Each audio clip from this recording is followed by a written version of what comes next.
voice is so dry, I'm so tired.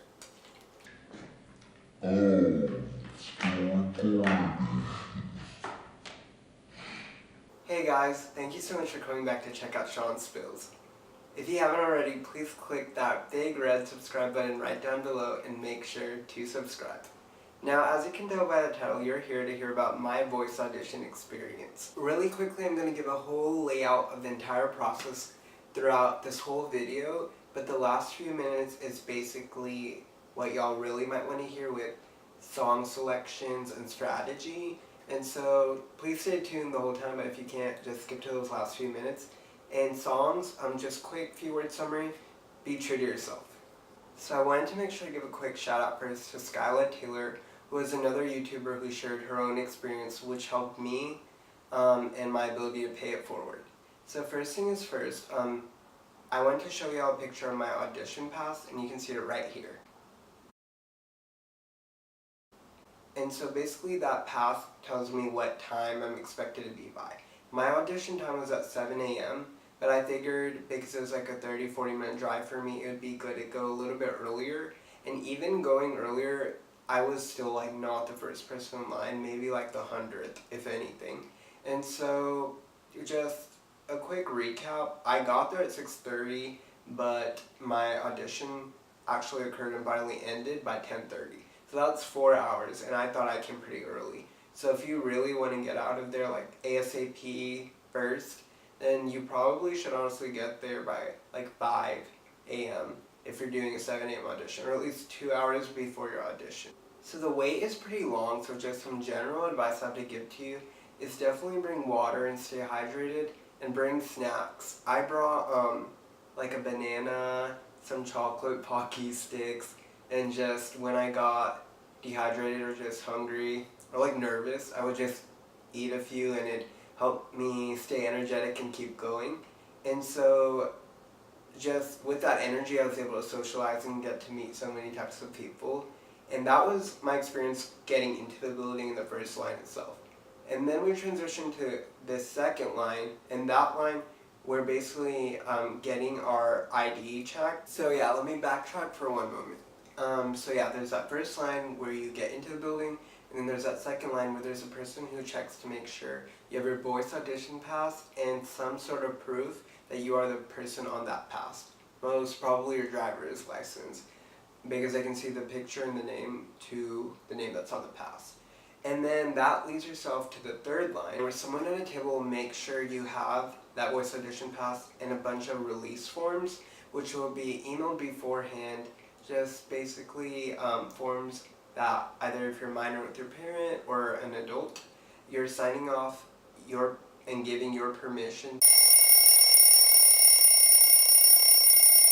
And the reason why this is significant is because a lot of those people around you end up being, like I said, in your group audition, and so it's a good way to like measure what competition you're up against, what type of other styles. Just something to think about, like, because for me, I've been a big fan of The Voice, and I was very strategy based in the way I approached everything, and I think that worked out for me, and I'll explain why.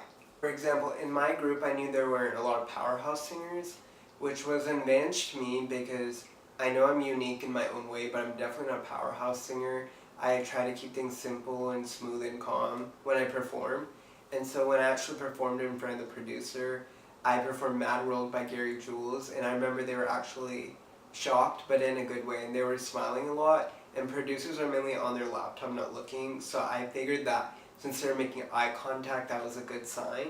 And just I was in a room full of people who sang a lot of country or a lot of Adele, and I don't think the producer liked that too many of the singers are singing the same type of songs, and so I was able to stand out. So they randomly, the producer itself randomly picks and chooses an audition pass out of the 10 until all 10 of y'all in the group audition are done performing. And I was the fifth singer, and I mean that was fine because at that point you can't really control anything. But at the very end, the producer said, "Thank y'all for your time. The season has been very competitive, but we can only take so many people." Just like Skyla mentioned in her video, and basically she asked me and one other person, one girl who had a pretty contemporary style, to stay back, and we performed our second songs, and my second song was Young, Dumb, and Broke by Khalid, because it just keeps me like in a positive mood, and I got to dance a little, like just play around and have fun. And I think that was just definitely a good impression of the producer. And so in my situation, I didn't get an immediate callback ticket right away, because I think that's what you get. I instead got we will give you a call back in 24 hours if you made it to the next round, otherwise you won't get a call. But I mean, that's definitely something for like such a competitive process, so I'm pretty happy. And I'll make sure to keep you all posted in the comment section, or even better, I can make another video explaining what happens next even more if y'all would like that.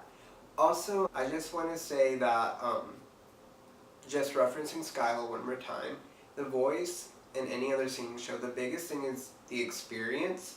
And if I hadn't heard that before I walked into that room, I would have been petrified the entire time. But because I knew that I would maybe not get it, I just figured let me just enjoy this once in a lifetime opportunity and meet a lot of great people. And I think that's a mentality you should definitely have going into, so you're not disappointed. Another thing is, you might not necessarily get constructive criticism or feedback, and so you'll feel lost in the direction you're going, like why wasn't I good enough, why didn't I get selected? Well, just think about people like Way McDonald and Jordan Smith. If you're an actual true Voice fan, these are people who the way they performed was completely different from the way they sounded and appeared.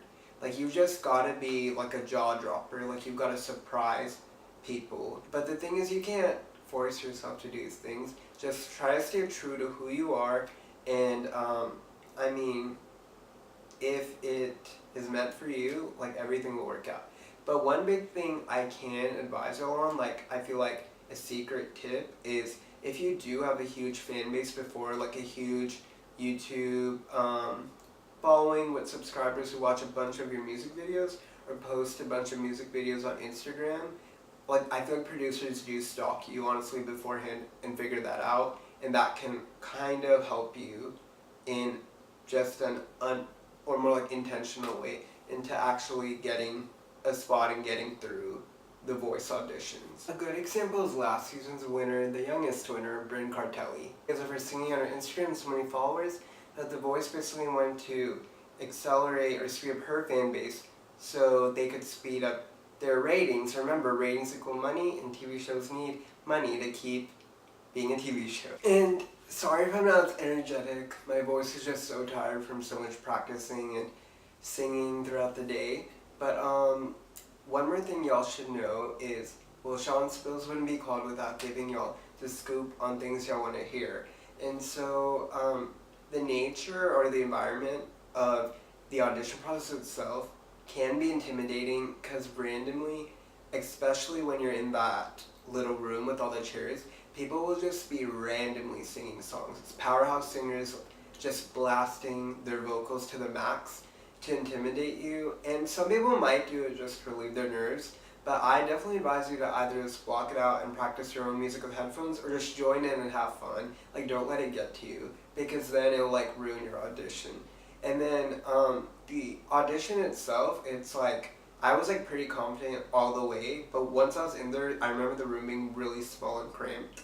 Like, everyone was right around me, but I just had to like make the most of it. Instead of being like tense, I just like looked at all the people around me like they were part of my audition experience, like it was a concert, and that made it so much better. So just take a deep breath and have fun. And so for that reason, don't personally feel hurt if you get rejected, because there's always next time. And speaking of next time, I hope this session with me was really informative, and please comment down below and tell me what else you'd like to hear, and make sure to subscribe. Thank you.